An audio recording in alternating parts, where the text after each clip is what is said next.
So I was, so I posted, I don't know if you saw this, Shawn, but I posted I took one of your videos. It was a really cool, like kind of packaged video. And I'm not going to tell you who said this, but somebody from Ford, I posted like, hey, I'm going to be no cap. I'm going to be interviewing Shawn Kaplan today. And like the first person was like, I like Shawn's face. And I was like, yeah, man. I mean, I feel like I'm the last person to know about you because I went to this event in Las Vegas and I had no idea what this event was. Like maybe the night before, Kelly Zitlow, she was a speaker at the event that you were speaking at. She hit me up and she was like, hey, do you want a ticket to this event? And I'm like, well, let me see if I can get a plane to Vegas. And I went to Vegas, no idea what to expect. But then I looked at the program and it was like, I don't know, like 20, 30 people talking, and I'm like, how are we going to get through all these people today? And it was like 10-minute TED Talks and you come up and it was just one of the coolest things because I had this like, I don't know what you want to call it, but to me, it was a really cool moment where in a world of let's go grind, like you just this masculine, macho, kicking ass, whatever, this dude comes up and is probably one of the most vulnerable people. And I was like, I just want to be friends with this dude. And because nobody's talking the way he is. And so I felt like I was a little bit late to the party, man, but I really want to tell you how much I Thank you. taking the time to do this with us today. That really means a lot, Chris. And I gotta be honest with you, dude. I've followed you for a couple of years now. I was like, who's this guy with long hair at Lone Depot that's doing video? And I was like, because you've been in the video game for a while now, and I was watching you, and I might have even copied some of your stuff. Oh, bro, that's like the nicest thing that I can get from anybody because, I don't have the type of following that you have. But I look at guys like you who are doing, amazing work. And I'm like, man, how do I get to that amount of following? Right. So for me, I was like, interview them, get to know them. And I think for you, man, it's like, you just have this way of authenticity that I don't get to see a lot of people doing in our industry because I think we all feel it. We're just not talking about it probably the same way that you do. And so thank you, man, for being here today. Well, thank you for saying that. And I'll tell you how I got pushed into that, Chris. I'd like to move my camera too. So if it's a break, it's a break spot that they can cut this because I want to be looking at you. Cool. No. You're good, man. Just we're gonna this is the beauty of doing, this because you're gonna have some technical difficulties throughout the process.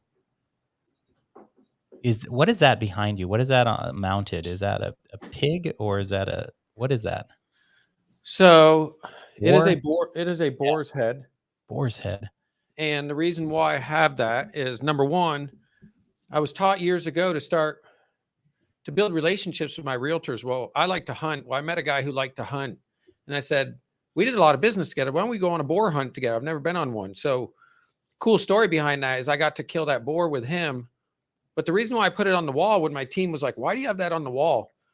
And I said, I've always had a saying that my grandmother taught me growing up poor. And it was like, pigs get killed, hogs get slaughtered. And so in the mortgage industry, when you used to be able to control your own pricing and you could add points on as a broker and stuff, I've had bosses who like forced me to like charge people more. And so it's always been something that's really important to me that, earn a fair keep, give your best, and people will come back to you and refer you. So that's a good reminder there daily. Oh man, I love that. And that's a really good, it's a really good point, right? I mean, we've been in the industry for a long time and have been through, so many different types of people, leaders in the industry that are man, people just lost their way in the way that we do business. And so when I look at what we're going through today, this is a really good segment actually, or a segue, because one of the things that I watched your brain work the other day when we were at the Forward event. You're wearing a Forward shirt, but we were talking to Chris Do, and Chris Do was talking about how to bring to life your brand. And there's a crossroads of our juxtaposition. I think I'm saying that wrong, but you know what I mean? Yep. Of like the things we tend to be ashamed of or embarrassed by. and then you pair that with what you're good at, and you developed Hope Dealer. Hope Dealer, baby. I Fuck, used man, this dude is just. I was like, after that, I was like, we're best friends. This dude doesn't even know me and him are gonna be best friends at the end of this, because he's just doing things that and talking in a way that nobody's talking. But and I keep saying that, but man, I wanted to get you on to tell your story, because and let's start with that, because this is something you've recently launched and you went fast. Execution was flawless. You've just become the Hope Dealer. And so, Shawn, tell us a little bit about that. Well, first, thank you for saying that. First of all, I can't claim two words. I've heard it out there. People have said it, but for me, it resonates, and it's something that I can own and use and pass on to others. I've always dealt something, Chris, growing up. Lost my dad when I was 6 years old. 5 years old, saw a kid that that I was throwing a ball with get run over by a car. Just a lot of tragedy in my life. So at 7 or 8 years old, I started my first Kool-Aid stand to help my mom because she had no money. So I was dealing some Kool-Aid. And I learned that if you didn't put a price on it, when people came up and they said, "How much is the Kool-Aid?" After doing it for a few weekends and making no money, I just would look at them and be like, "Whatever you'd like to give me, sir." And one of them handed me a $5 bill. And I said, "I'm on to something." So people started giving me fives and tens and a couple of bucks instead of 10 cents.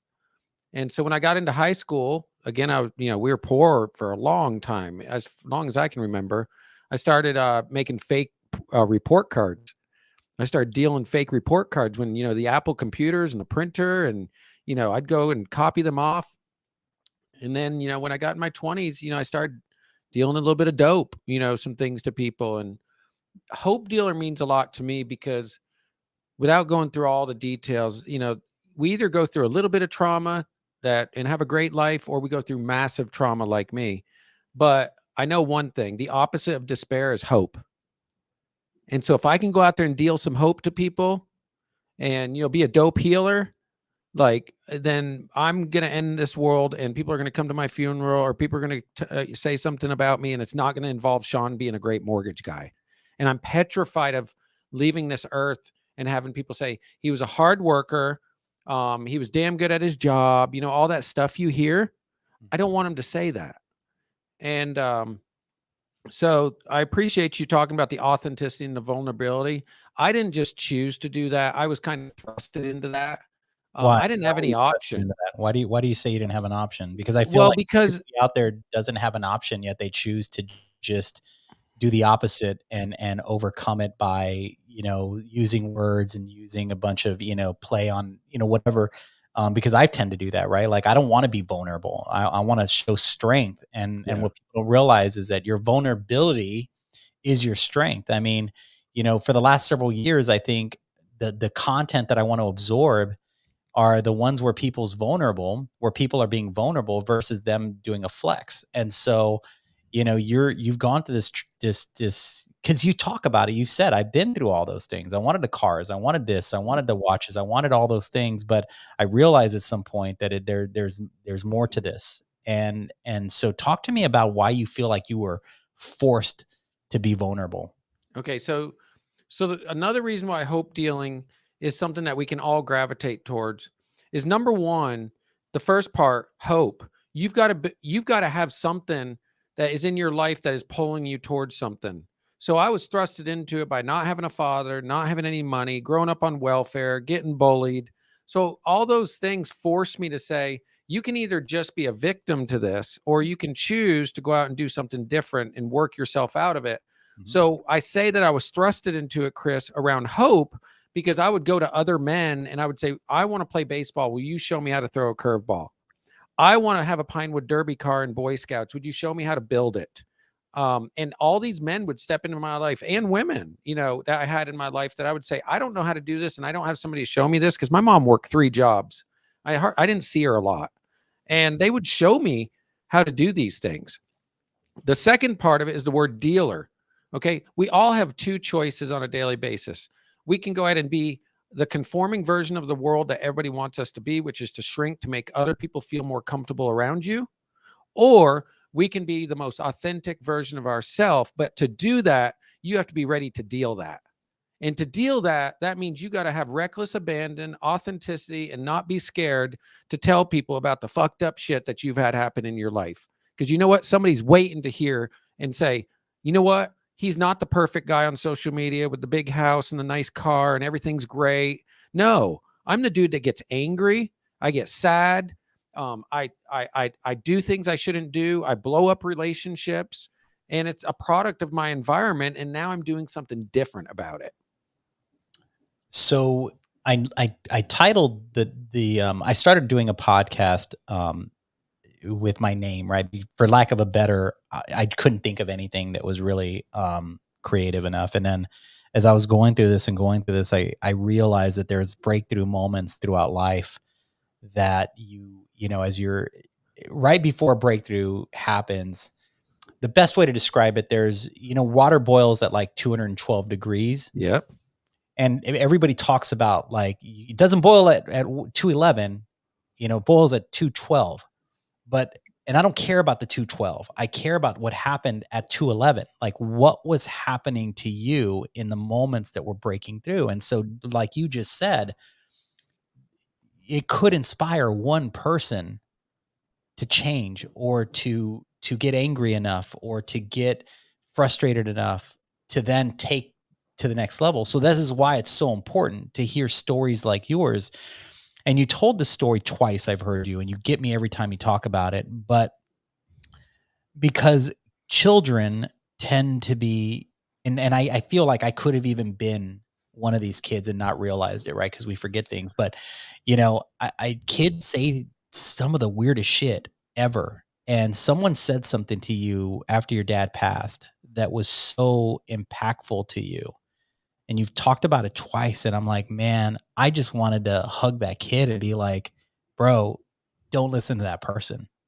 You mind telling that story to us? Because I think that's what it's all about. It's like about, when we walk around with these shameful things in our lives that hold us back, and you figured out a way to break through and be a better father, be a better person, be a better partner because of all the things that happened to you. And so in spite of people trying to hold you down, you broke through in a way that is remarkable. I mean, so if you don't mind, I mean, I don't know how much vulnerable you want to be here. No, I don't. I don't have anything to hide. And so I'll tell you this: I built a mortgage career. I've built 3 different companies to over 100 million, 250 million. Like I've done that. I made the money. I made millions. I saved millions. I've had the fancy cars, all that, Chris. I say that because once you get to that pinnacle, it doesn't feel much different. That what's inside of you doesn't change, right? And I hit this wall, and the last couple of years has been hard. I changed companies after 12 years. I got out of a coaching program after 10 years. I mean, there was a lot of like feeling like I didn't have identity, right? And so through that, I started just questioning and asking, what do I want, and how do I want to lead other people and lead loan officers? Mhm. This all happened, and I arrived at that point when I had all the stuff and I was miserable, because from the age of 6 years old, I'm sitting on my living room floor watching cartoons on a console television, and the phone rings, and it's my mom, and she starts crying. And I just remember enough at 6 years old. And I remember her saying, "What's wrong, Murray? I'm scared, Murray. I love you, Murray." And I remember those 3 sentences. And that was about 10 to 15 minutes before my dad left the payphone, got in his van, drove on the Verrazano Bridge in New York City that goes between Staten Island and the city, and stopped in traffic and opened up the door and just walked right over the railing, 300 feet. And he had a picture of me, had a picture of my sister, and he had taken out his false teeth for some reason. My dad was older. My dad was, he was 30 years older than my mother. He was a product of his environment. This is my father when he came, to Ellis Island in 1926. Oh, This wow. is him right here. Wow. So he was a lot older than my mother. Mhm. And this is my grandfather Isidore and my grandmother Sarah, and they were escaping the Holocaust. They left Poland and came over here. And so at the age of 17, he joined the Marine Air Wing. He flew in a tail in a tail of a plane. He was in the bubble. So that really messed him up. In the 50s, he tried shock therapy because of his PTSD. In the 60s and 70s, they got him on lithium, and he was good when he was on his medicine, but when he wasn't, he got really, really sick, depressed, and we had to pull him out of a hole. So this was the third time that he had been into a treatment center. My mom and him had separated. She was 17 and he was 47 when they met. Wow. She had me a few years later. He died at 53. And so we were living in Vermont. We'd have to go down. I remember going down and pulling him out of his apartment because he wouldn't answer the phone. All the blinds were closed. And that was the third time we put him in that treatment center. Went back to Vermont. He acted like everything was okay and he knew what he was going to do. And so at the age of 6, my mom got off that phone, and, kudos to my mom for being the toughest lady I've ever met. Like, she does whatever, and she watches some of these, but my mom was not emotionally available. She grew up in an alcoholic, abusive, incestual family. Just terrible stuff. 8 kids, in upstate Vermont. And she wasn't equipped emotionally. She went ahead and suppressed her emotions and feelings to not feel that pain, She had which to protect. I mean, it's a weird way to protect herself from everything, man. I mean, she had to figure out a way, right? Do you feel like, I mean, that she had to, for survival purposes and emotional support purposes, figure out ways in her life to just block out bad shit. the pain was so hurtful. And listen, people on this podcast are going to relate to this because I relate to it, right? I just went away for 2 weeks. We'll talk about this later, but I just went away out to Scottsdale, Arizona for an 8-day intensive to deal with pain and trauma. And what we do is we cover it up because it hurts so bad that eventually we don't want to deal with it. You stick your hand in the toaster so many times, you're eventually going to say, I'm not putting my damn hand in that toaster. A year before my mom had me, she was in New York City, pregnant with twins, and she was in delivery. My father was traveling in business, and both the twins died at birth. On top of all the other things she's had happen. So when my dad died, she literally came over to me and she's like, "Hey, buddy, your dad died. I'm sorry. He died of a heart attack." And big boys weren't allowed to cry. Yeah. Or when things got bad, it'd be like, "I'll give you something to cry about." That's just how I was raised, right? Same. Yeah. So 6 years later, I started getting vile with my words, starting lashing out. I mean, children will find ways to lash out. They'll find avenues. Adults will too. And some of my things would be words. And I would tell her things like, "I hate you." I don't know if any people can relate to that, but I'd be like, "I hope I die." And I would do it to At weaponize. 6 years old? 12 years old now. 12 years old. Okay. You were weaponizing those. I don't think, Shawn, I don't know, man. I don't know that, like, that's a normal thing, and I'm not trying to, like, by any means. I'm just saying, like, I would, like, because my kids are that age right now, right? 10 and 12 and right in between there. But I would be crushed if my kids said right, that. crushed. Like, I mean, so your mom to have to go through that is like, amongst everything else had to be really tough for her. But keep It going. was it I'm was just very, like, very tough for her. mhm. And anger is a secondary emotion. Yep. So when you are angry, it's really because you're lonely, sad, worried, whatever it might be. So in that moment, she got angry, of course, Mhm. and she made a severe lapse in judgment. And she walked away and walked in the bedroom, and then she walked back.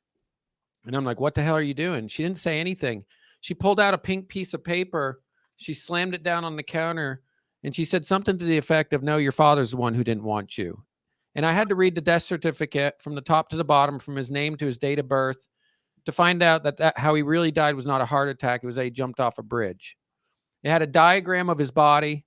It had the back, his head circled. It had things that nobody should read. Like, I think it said he didn't have a brain in his skull because he floated in the water for 2 weeks. Why do Um, you, if you could go back to that moment and look at it from her perspective, what do you think she was at her wit's end? Like, no, was she no, trying to get through to you in a way, or was she no, she just was hurt. She was so scared and hurt? hurt. Yeah, She's like, "The one thing I love and the one thing I've tried to protect is my son." Because she was protecting me. She didn't tell me for 6 years how he died because she was protecting my heart. And for me to lash out and say, "I hate you," or "You didn't want me," her defense mechanism was like, "This ain't my fault. This is your father did it, right?" yeah. And again, she wasn't equipped to deal with, "Hey, let me tell you what happened. You're good enough. You're a good little boy. Your dad loved you. Your dad was sick." She wasn't taught that. Mhm. So, man, that really fucked me up pretty bad. And I got pretty angry from that point moving forward until 45, which is what I am now. and I would just find different avenues. First, it was work. I mean, I was really good at work. I would get bullied, but I could always work and make money and get affirmation. People said you were a hard worker. Then in my 18, 19, 20, I started blossoming. The butt chin, ended up being a good asset instead of all the kids calling me butt chin. Tra- Ladies loved it, Travolta, bro. right? Travolta was that you got that Travolta chin, dude. Yeah, I got introduced to hair gel for the first time. Hell I was yeah. like, "Whoa, okay." I started getting a little money in my pocket, went and bought some clothes, and that's when the drugs and the partying and the Mm. women started. But then I got in the mortgage industry, and I found identity in it. How old were you when you got in the mortgage industry? I was 21. Yep. 21. I Okay. was waiting What a great tables age to be in. What a great age to be in a mortgage business. 3 months before September 11th. Yeah. Yeah. That is So, crazy. how long you been in? When did you get in? Oh one. Oh Yeah. one too. Yeah. Great year. Yeah. So I went to work for a guy in a shop, but I found identity in it, Chris, because people liked me again. Mhm. I was good at it. I was really good at it because I was really good at waiting tables, and to me, it just felt like it was similar. It's very I also bartended Mhm. because I had 3 jobs in college. But how I ended up here in Nashville was I actually moved from another college to be with my girlfriend. Got I it. Okay. put my whole degree on hold, changed my engineering degree just to be with her. And on the first day moving into the dorms, I found out she wanted to dump me and she was cheating on me. No. So that was more trauma. Wait, you moved how far you were where I were you moved from before? probably about 3 hours away from here, little tiny college engineer town called Cookville. Yep. And I came over to MTSU, Middle Tennessee State University. And, that was all, again, this is all blessings in disguise because I'll tell you later how it all accumulated into good stuff. But, that put me on a path where I was like, I'm not relying on no one. Well, And when I well, got it, hold on. This is about the pain, right? That this podcast is about that portion. So I do want to get to it, but I want to revel in this for a bit because I think that you've been through so much, right? And you start to see success. You start to find yourself. You start to get confidence in who you are as a man. Pack your car and you take this drive. How long did it take for you to figure out from the drive and getting to this town with so much hope in your eyes to then find out that she was cheating? I don't know exactly like the day, but Yeah, I'm pretty sure that I moved in the dorms. It was before school started. got it. And Yep. I'm pretty sure she wasn't answering her phone. And I went over to the apartment that day. And that's when I found out. It was the day I moved to town. Everything was in a box and Oh, everything. that's what I'm I saying. knew Yeah. no one. Oh my It, gosh. it How was was tragic. I mean, by this point, do you have enough like your mom in a sense where she was able to block things out? Were you able to block it out or did you feel that pain immediately or did you just go off and like, "Oh, I'll just find somebody else?" Like, what were I you think thinking at at the moment? that time, Chris, I had coped enough. Mhm. My last piece of pain that I had was 2 years before that at the first college when my mom dropped me off. And I remember vividly, she gave me $100. She said something to the effect of, "All right, buddy, you're on your own now." I had financed all my college and I looked down in the window out of the dorm and she was driving away and I cried all night. I laid there. I mean, that was my mom. And I cried just watching that car go away and I didn't stop till the next morning. And I was like, man, you got to go to school. You got to go to work. And that was the last time I really allowed myself to get hurt. Mm. When my dad died at 12 years old, the very, year later, my dog, I've always had a huge relationships with my animals, pets, especially dogs. One of my beagle got cancer and my mom was just like, "Hey, you need to go up in the woods and put a bullet in its head."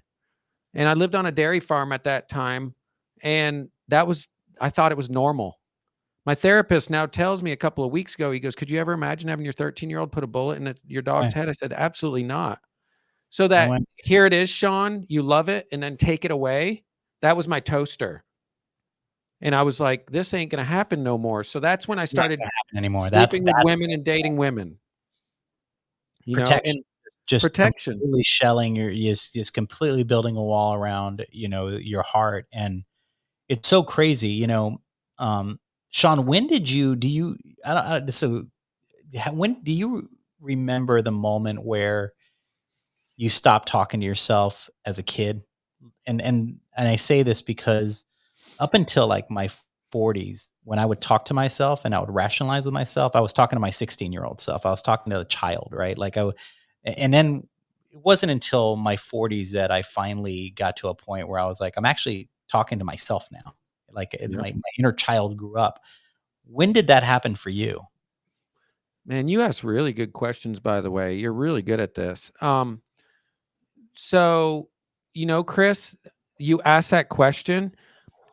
When I went away 2 weeks ago, um, I realized that I never talked to my inner child self, because at 5 years old, it was already being pulled away. Oh my gosh. Yeah. So 2 weeks ago, I realized there is an inner child.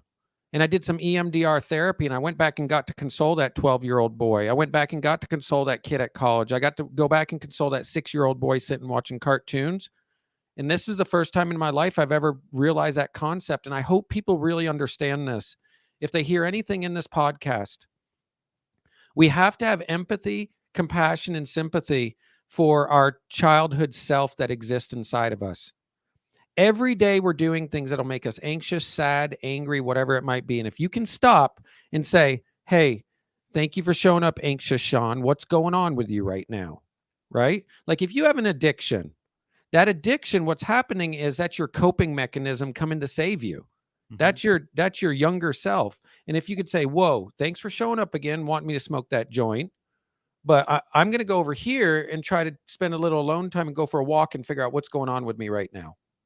Those are tools that, I mean, Shawn, even me in this age, um, you know, I have to learn to cope with, um, there was a guy that was talking about, I heard somebody say this story, and it was like there was a guy that stopped drinking, because he realized that on his way home after work, he was thinking about which wine or which drink he was gonna have, and the entire drive home, he was consumed with, like, the romance of his best friend, which was the drink, and he was a billionaire. Evidently, this guy was a billionaire and stopped doing it.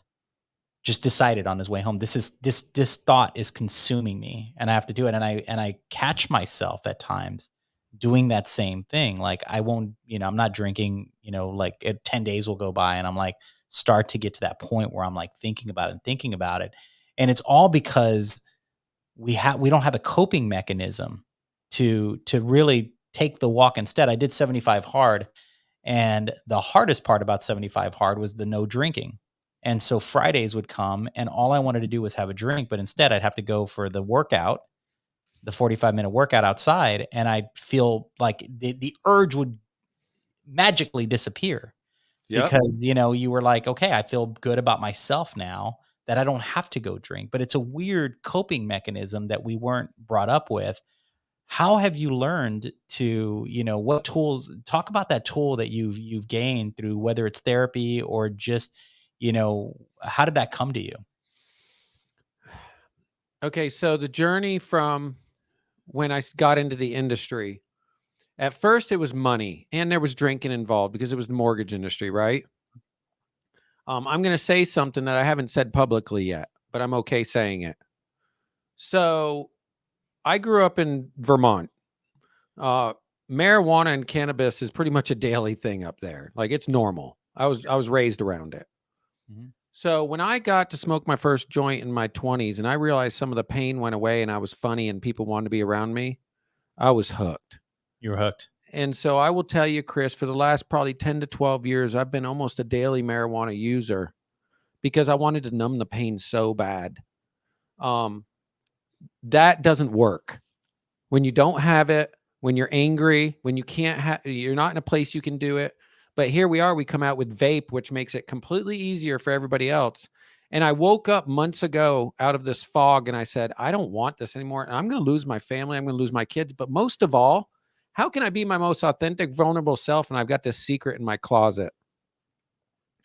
Um, I never really got addicted to cocaine, pills, drinking. I could always walk away from it. Work and marijuana have always been my two addictions. And I just got tired of it, man. So when you ask me, how did I cope with it? I didn't. I mean, I don't think that's a solution. but that's what I did. And I thought it worked for me, and I made it work for me. I probably made it work better than anybody else could ever make it work. It was in my back pocket. But getting up at 8 o'clock and going to bed at 9 o'clock and being high all day for the last 10 years is not a very enjoyable life. So that's really, really what I wanted and what caused me to take the next step into that. So crazy. So crazy. You know, you say you thank you for sharing that, by the way. And I think that when you think about being authentic and being like vulnerable and getting the stuff off your chest, I had no idea that you were going to share that, but you know, this brings me to something that I've never shared, and not to one up you by any means. I'm just something brought us together, and I'm gonna share this with you. So I live in Gilbert, Arizona, which is not far from Scottsdale, where you were just at during this retreat.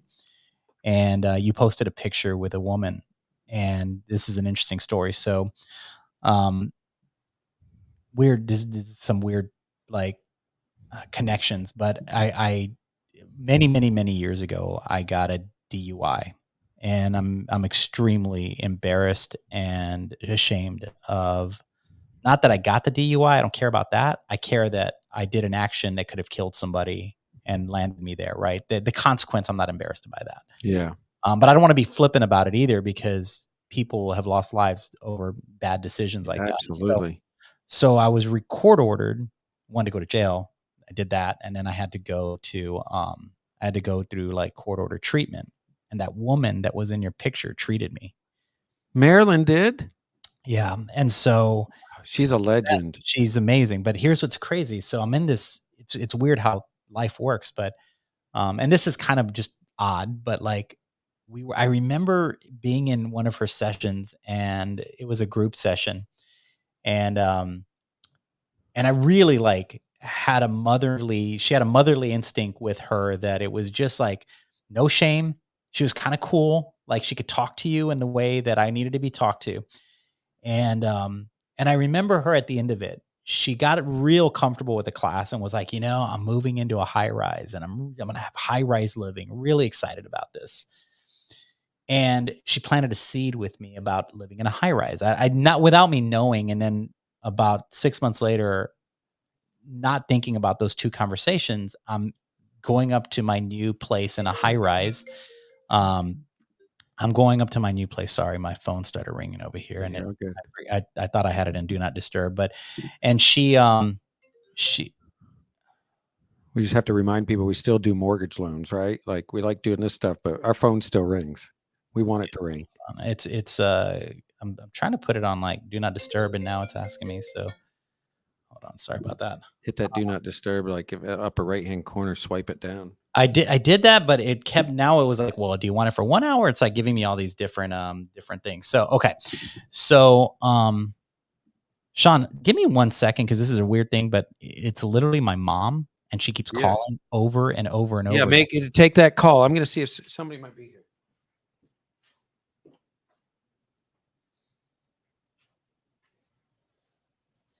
Mom, I'm in a call. Is everything okay?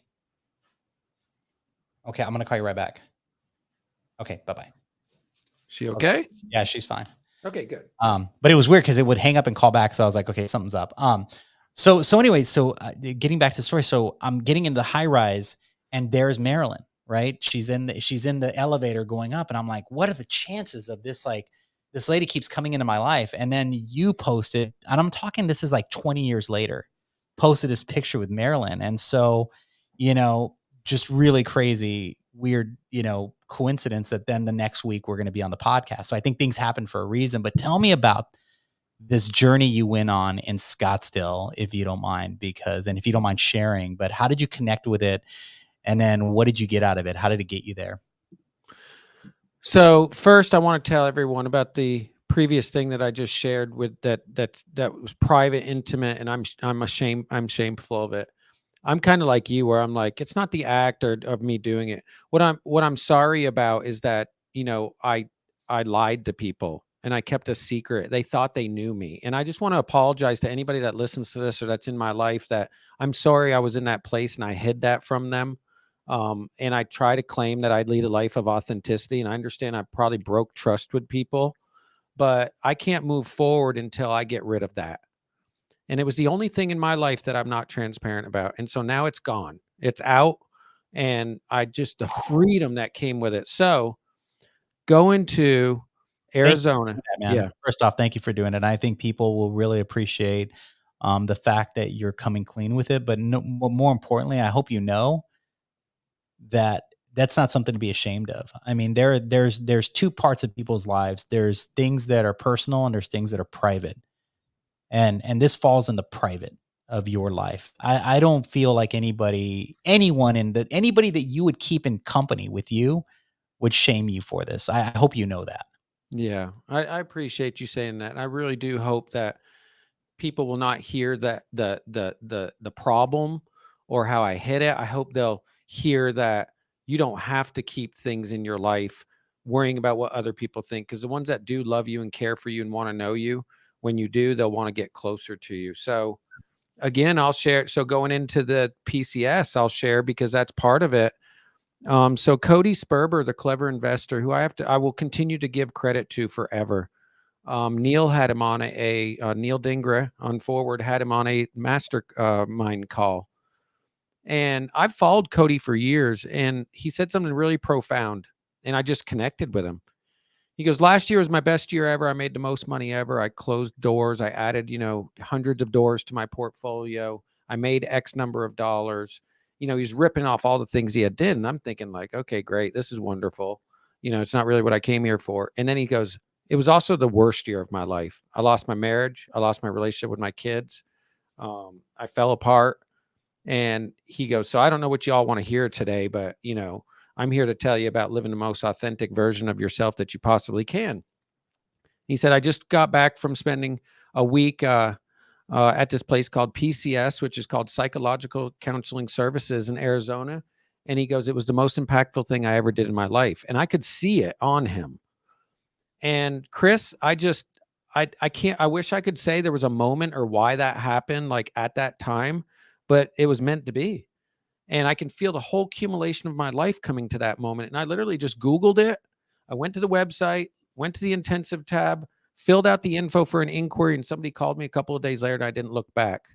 Good for you. Now I almost canceled a couple of weeks before, but I met a man in my life that has been deeply impactful. And he's super, super like open and transparent, has been through fire. His kids were actually in the Covenant shooting here in Nashville. And he's the one who saved me from not going, because I almost didn't go. I was just going to forego the deposit. So Marilyn Murray has wrote the Murray Method.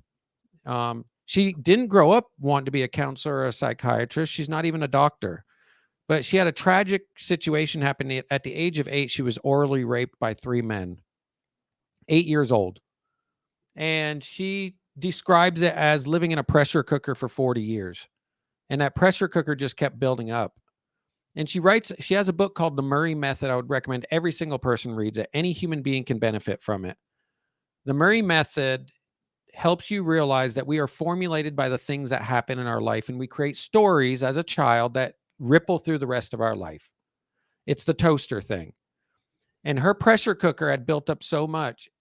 And so she shared, in order to let that pressure cooker off, you have to first recognize the trauma. Mm-hmm. Then you have to know how to deal with it, not cope with it. And then you have to be equipped to move forward. So this 8 days, I can't even do it justice, but it's 80 hours of therapy. It's a year and a half of therapy in a week. You go from 7 a.m. to 7:30 at night. Wow. There's about 12 different doctors around you, counselors, psychologists, nutritionists. You're in a group with about 10 people, and you go from group to individual therapy all day long. You do EMDR, you do psychodrama, you do the trauma egg, and I think it cost me about $10,000 or $12,000. But Chris, I almost signed up to stay another week. To have the courage to go and invest in yourself and turn the world off for 8 days and spend that type of money is probably the best gift any human being could ever give themselves. And so I highly recommend anybody who feels like they're being held back by things in their past, or they're just not the best version of themselves. They want to squeeze all the juice out of life. This is where you need to go. I guarantee you this is stuff they should be teaching in school, college athletes, NFL. Everybody should be learning this sort of stuff. And we're not equipped with it because we're told Don't be like that. Feelings aren't safe. Be like everybody else. And this message is toxic. Like you were talking about the toxic masculinity. Those are just little hurt boys that are coping with something by getting tattoos and yelling at people and lifting weights. And there's nothing wrong with all that. I got tattoos, like to lift weights and everything. I But if just want to that's put a jacket that's on. your identity, then there's a problem because you're not meant to be angry. Anger is just a secondary emotion. I agree, man. I mean, I think that, I totally agree with you. It's all like a mask to hide all the shame or all the embarrassment that people walk around with. Yes. How, isn't it weird the way the world works, Sean, when you think about, you know, you go from you signed up one day to go to Neil's event forward, and then something triggered you to say, you know what, I'm going to invest in the mastermind.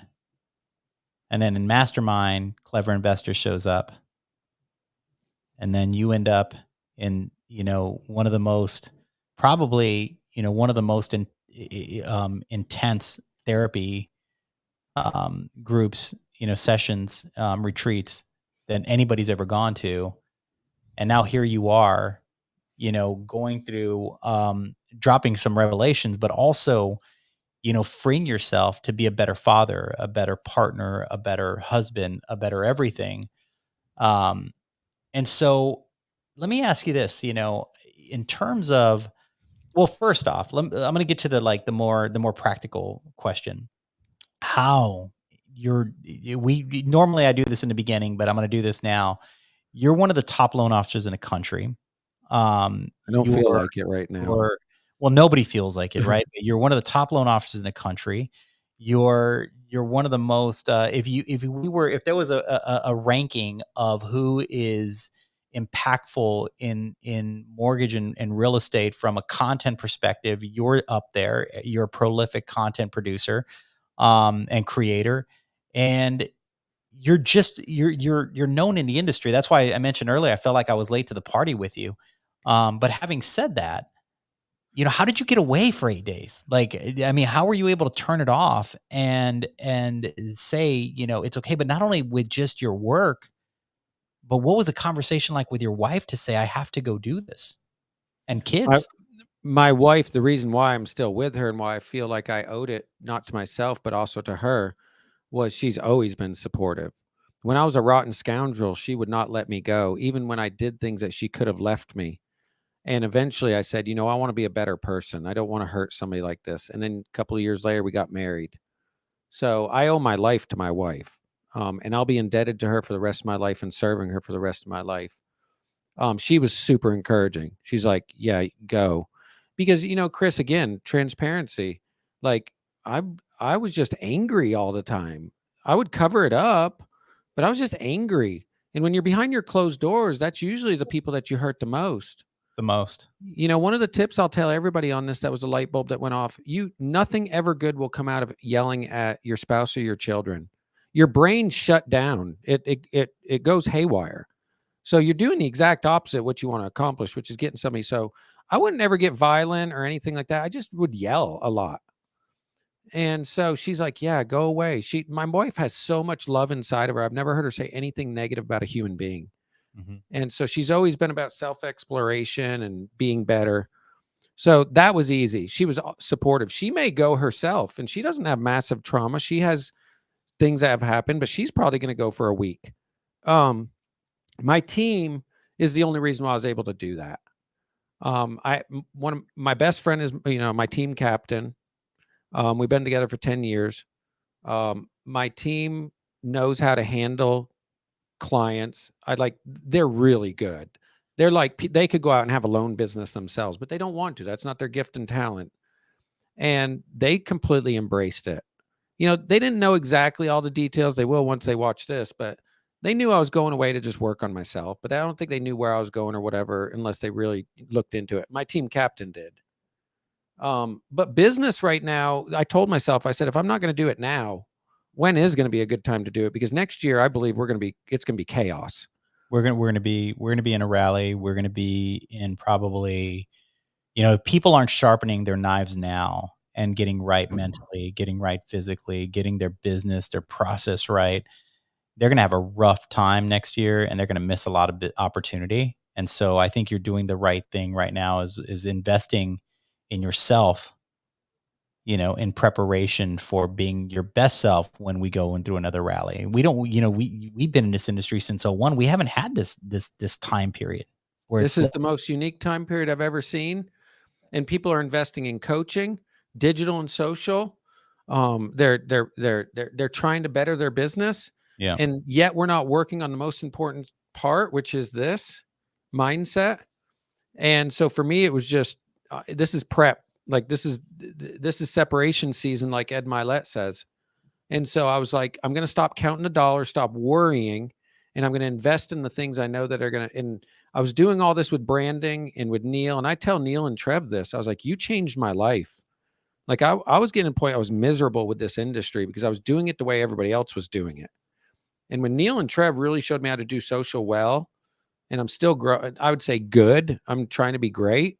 Is like it really gave me some freedom to be myself. And it didn't happen by coincidence. It was all aligned. I believe it was all planned that I was supposed to go to meet Neil. I was supposed to go to Ford and meet guys like you. I was supposed to meet Cody Sperber. I was supposed to go out to PCS. And now I'm ready for that next chapter of my life. And I hope other people want to turn those pages and those chapters of their life.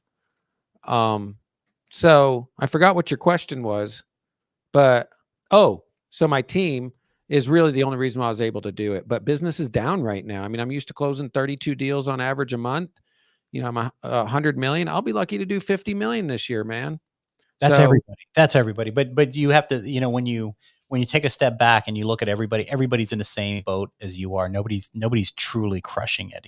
There might be one or two people that are making a run, but it's tough, and it's psychologically tough. It's emotionally tough, but I think you did the right thing, and you've inspired me more than Shawn. I really, when I look at who I've met at Forward and who I've been able to connect with. The first time I met you, and then hearing you again at the brunch with Chris Doe, I was just like, I gotta connect with him. And you didn't even think twice. You were like, we're doing this. And so thank you. You have no idea. And for those of you who are listening to this and you want to connect with Shawn, it's the Shawn Kaplan on Instagram.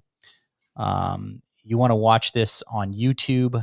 We're gonna, we'll have the whole podcast uploaded. We will be chopping a ton of content with this, but connect with him. Reach out to him on DM. Reach out to me on DM if you guys have any questions about this episode.